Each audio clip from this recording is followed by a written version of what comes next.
هنعمل ملبن الحبل وملبن بالمكسرات، وهنعمل قشطية بمكونات سهلة وبسيطة، مفيش أجمل من كده وأجمل قطعة في علبة حلاوة المولد. اللي عايز المقادير مكتوبة هتلاقوها على اليوتيوب، اللينك على صفحتي.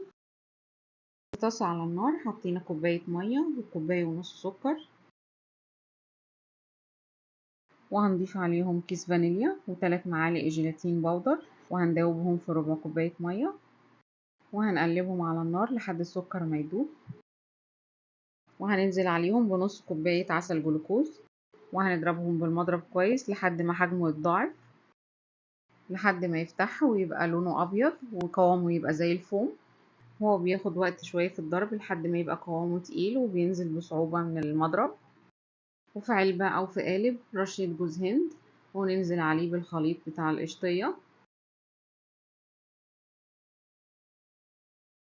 وعلى وشها رشة جوز هند، وبنسيبها في التلاجة ليلة وتاني يوم بنقطعها.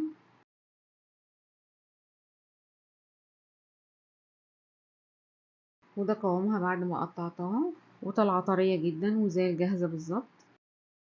وهنعمل الملبن في طاسة على النار، هنحط كوبايتين مية، وهننزل بكوبايتين سكر، وهننزل بمعلقتين كبار عسل جلوكوز،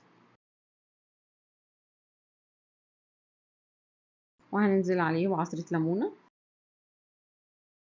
وهننزل بفانيليا عادية أو سايلة علشان ريحة الجيلاتين بتبقى قوية ومش مستحبة، وهندوب 7 معالق نشا في شوية مية، وهننزل بيهم في الطاسة، وهنقلبه باستمرار لحد ما القوام يتقل ويستوي كويس. هو بياخد وقت لحد ما يستوي حوالي نص ساعة، ولما بيتقل احنا بنضيف 3 معالق جيلاتين على 3 معالق مية وبنضيفهم عليه، ونقلب باستمرار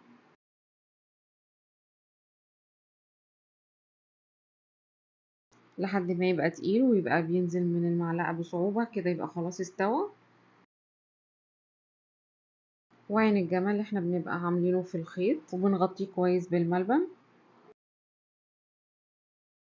وبنكون مجهزين طبق وفيه نشا وبننزل الملبن عليه ونرش عليه من جميع الاتجاهات نشا. وتاني يوم قطعته وبقى متماسك وبيتقطع بسهولة، وبنشيل الخيط واحنا بنقطع. وده شكله بعد ما اتقطع وزي الجاهز بالظبط. وباقي كمية الملبن هنضيف عليها لون أحمر وقلبناه كويس، وهننزل بالمكسرات اللي حابينها،